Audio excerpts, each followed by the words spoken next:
With AI agents on Claude Code, Cowork, and Codex becoming more powerful by the day, building good skills will be one of the most important things to get good at in 2026. Building agent skills allows anyone to automate any workflow by simply prompting it, and can even become self-improving. And good skills will likely become monetizable soon. So in this video, I'll show you why you need to learn skill engineering, show you what skills actually are and when to use them, and a simple framework to build better skills than 99% of people.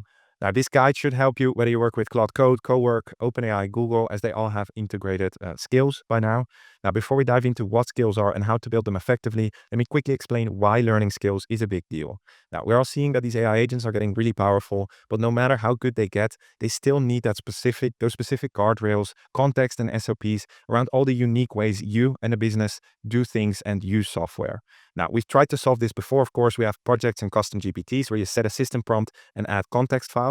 But generally, the problem with these is they're isolated. You're hopping between different windows. They don't really self-improve and can't handle a lot of context. On the other side, of course, we have N8N and automation platforms that hard code the guardrails and make a system deterministic. And for fully deterministic, non-human in the loop workflows, these are still great. But most day-to-day work isn't actually deterministic. The processes aren't always clear-cut. It's context dependent, it requires judgment, and that's why human in the loop is often really important to get good outputs from AI. And skills sit in the middle. They're essentially instructions for an AI agent on how to do a specific process. They can self-improve, they have human in the loop, but unlike a project or a custom GPT, thousands of skills can be accessed by the same agent. And the game changer is that they can be created and updated by simply prompting. And that means anyone can start automating their tasks and workflows through a single interface on Claude Code, Cowork, or Codex. They're also shareable across your business. So one person's process and domain expertise can instantly be used by the entire team, which of course has huge implications for onboarding, consistency, and how a company operates. And if thousands of these specific capabilities can be given to one very capable general agent, it seems likely that AI agents will slowly become the single interface for doing work. Now, of course, we are very early with this, but I predict that building the skill infrastructure for these agents to do specific tasks well will not only allow you and your company to become far more productive, it will also become monetizable, sort of like a new software layer. But just like with software engineering, prompt engineering, and AI automation engineering, you need to actually get good at it. Even though anyone can create skills through prompts, the same skill can produce completely different outputs depending on how you build them. For example, this is an infographic that I got out of an infographic skill that I quickly created. And this is the output of the same input of an infographic skill I put a lot more effort in. As you can see, it's a lot clearer and a lot more aligned to my brand.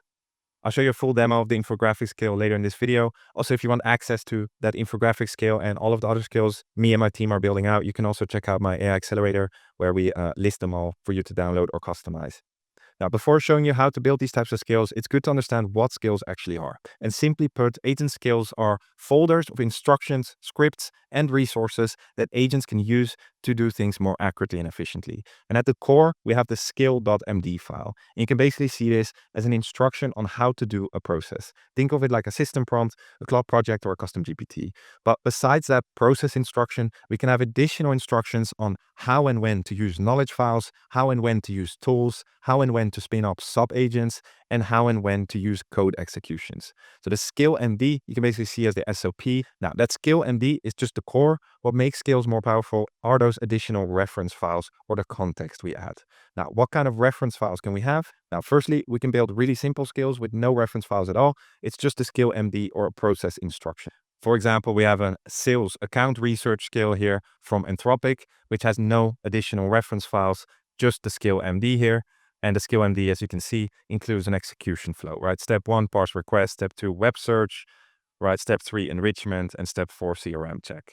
But commonly, when we build our skills, we want to add some reference files to provide the skill with more information. Firstly, we can have text files. For example, common ones you might want to include are example outputs, style guides, context around your ICP, your background, etc. For example, in my newsletter writer skill, you can see I have multiple reference files here to give the skill more context on my background, what we do, my ICP, and voice personality. Another common one to use is an MCP instructions file, which basically lays out to the agent how to use a specific tool efficiently in this specific skill process. For example, the way you navigate or use your CRM for this specific task. Now, don't worry, your agent can build these MCP documents. Now, a second type of reference file we can have in there are assets or non-text files like images, presentations, videos, or even binary. For example, to give it good output examples of a presentation layout that you want. And then lastly, reference files can even include code scripts, Python or JS functions that can take actions like doing API calls in a software or executing functions. For example, in my infographic skill, we have a script to do an API call to the Nano Banana Google API call. So you can see that these skills can be very simple or can become quite complex and can look a lot more like a software, except skills, of course, are software for AI agents. But how are we able to give one AI agent access to thousands of these skills, feed it all of these documents without overloading it with context? Now, this is done through a process called progressive disclosure. Now, it sounds complicated, but it's not. Basically, when we create or upload a new skill and give it to our AI agent in Claude Cowork or Code, only the metadata, which is the description and the name, are stored in the agent memory. In my infographic skill, this is the name and this is the description. And this is how your agent knows when to trigger or use a specific skill. And then only when the skill is triggered, the skill MD or the process will be loaded into the context window of the agent to understand how to execute on this specific process. And only when the skill instructs to use a reference file, it loads the reference file into the context window. And because of this progressive disclosure of context, we can give one agent access to thousands of potential skills. Now, I see a lot of confusion between plugins and skills too, so let me explain it very quickly. Plugins are essentially packaged or bundled sets of skills, commands, agents, and connectors. And this basically means and does three things. First, it adds a layer of complexity on top of skills because plugins can include multiple skills. It can include commands, which serve as workflow triggers. They can trigger multiple skills in sequence to automate more complex tasks. It can have specialized agent teams and a preset set of connectors. So we can add a lot more functionality to these plugins. Second, through plugins, these bundled packages can easily be shared and divided between company departments. Sales teams can get a sales plugin, marketing teams can get a marketing plugin, each with the connectors and skills that each department needs. And thirdly, these plugins are also becoming versionable, skills too, by the way, which means they can be updated at any time across any account that uses them. And because of these characteristics, plugins start to look a lot more like software, of course, or SaaS. And I predict that SaaS will start to launch their own plugins with their specific functionalities. Now, if you want to learn more about plugins, I recently did a video on it, so I'll make sure to link it in the description below too. But skills are really the key aspect, even inside of these plugins. And even though we have plugins, we can still directly build, trigger, and access skills even without these plugins. Now, skills and plugins are relevant for any industry, business department, and any niche workflow. And we're seeing three layers of skills and plugins appear. We have the general plugins and skills, for example, the ones built by Anthropic or OpenAI. But we're already seeing marketplaces of skills like Skills MP, Smithery, where people are building and potentially selling them, and potentially SaaS businesses will start creating their own plugins. Now, as these will have to be general purpose skills in order to be relevant to multiple industries and businesses, companies will want to build their own ones based on their unique processes or customize some of these general skills. But even within a company, it makes sense for different employees and different people to customize skills to their specific way of working and their specific workflows. For example, an Anthropic or third party, let's say sales outreach skill can be useful, but a company probably wants to customize and improve it by adding the company brand tone, the ICP, and the business context. And one sales rep's copywriting style will be different than another's, so they can even start customizing those skills for their specific copywriting style, for example. Of course, if you as an individual start to get good at it and you have specific domain expertise and build a skill out of it, you can potentially monetize it by providing it to the general public. So how do we actually build these skills ourselves? Now, we can first of all customize Anthropic's or the third-party provider skills. There are multiple of these marketplaces now, but the real unlock is really building them yourself because every person and every company has their specific ways of working and their specific expertise. Now, there are two main ways to build your own. First way is you do a task once manually with an AI agent and then ask it to save it as a skill. And the second way is to instruct it on how to build the skill right away. For example, here I downloaded a third-party provider meta ad skill from one of the marketplaces, imported it, and used it here in my own account. And then I asked it to use this skill combined with my specific knowledge sources to create a new skill that helps me create ads. And then it created a new skill, which I can add to my library. Customizing Anthropic's built-in plugins and skills is also very easy. You can just go to skills, click on edit and customize with Claude, or even the plugins by just clicking here on customize.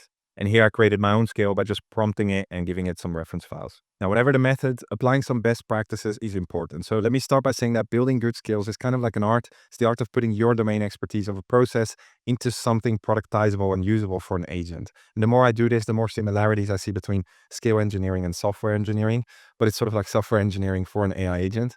But you have to think about UX, right? When to add in human in the loop. You have to think about context engineering, right? Which balance of context produces the best outcomes. You're adding features, removing things, handling edge cases, etc. But the beautiful thing with skills is you can easily update them with prompt. So skills are never finished. And what I've learned is the more you use them, the better they get. I've probably updated and iterated on my infographic skill around 5 times to get to the outcome that I get now. Now, the first step is the step that most people skip, but what makes the biggest impact.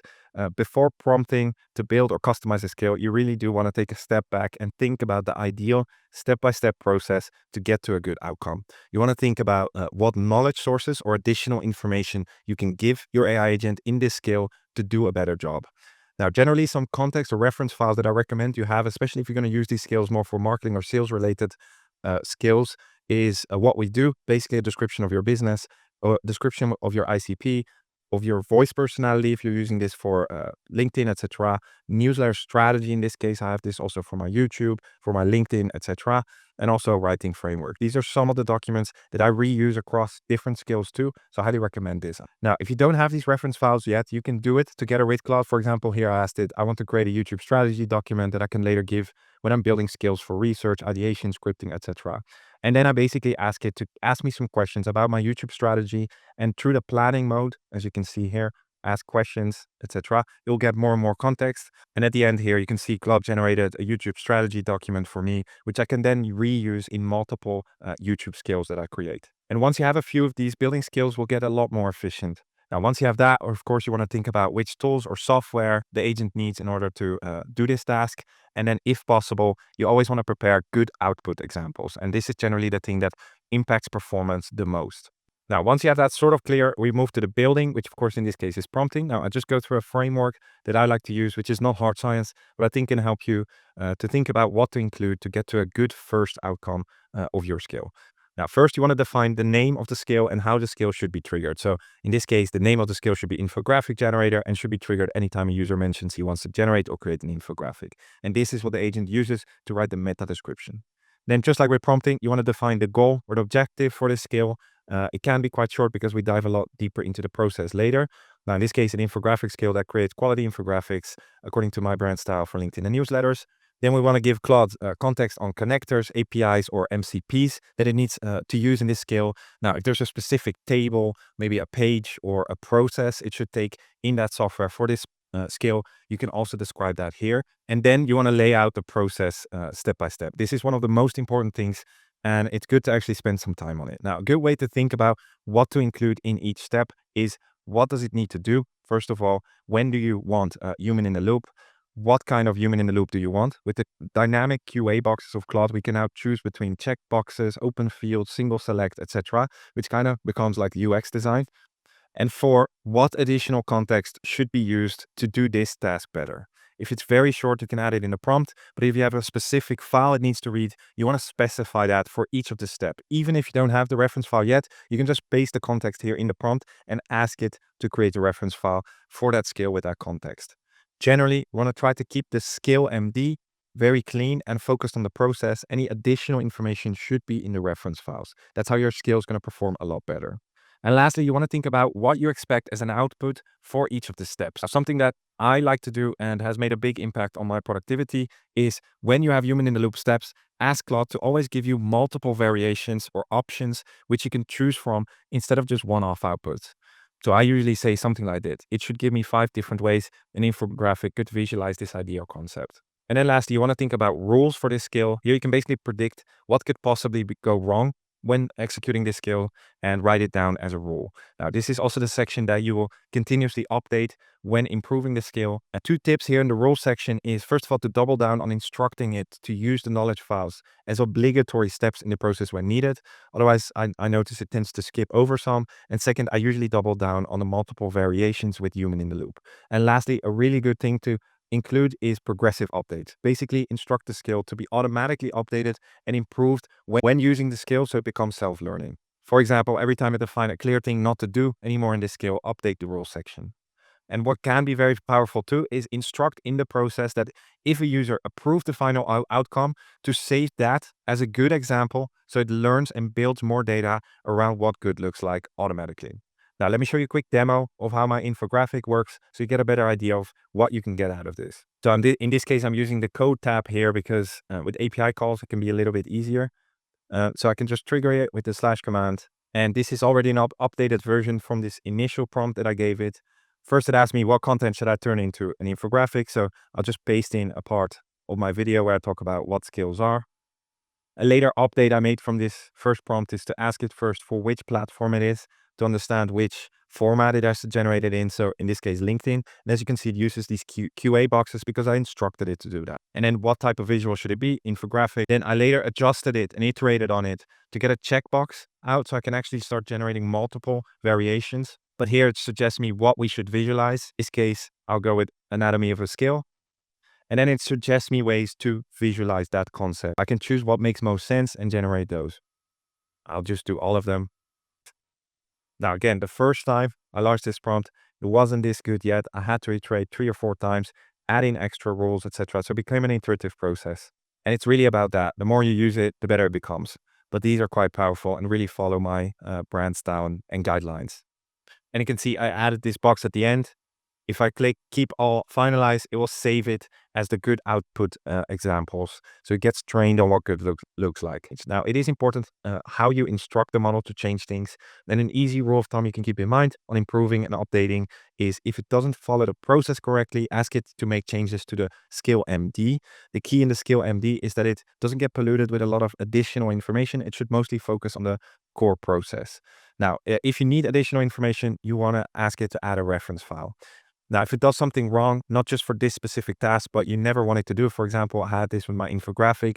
I never want the black background because the shadows are not visible. Then you can ask it to add a rule or update the knowledge file. Now, if it struggles to use one of your softwares, MCPs or tools, you can first guide it manually to do the specific action necessary, and then ask it to create an MCP reference doc on how to do the task in the software.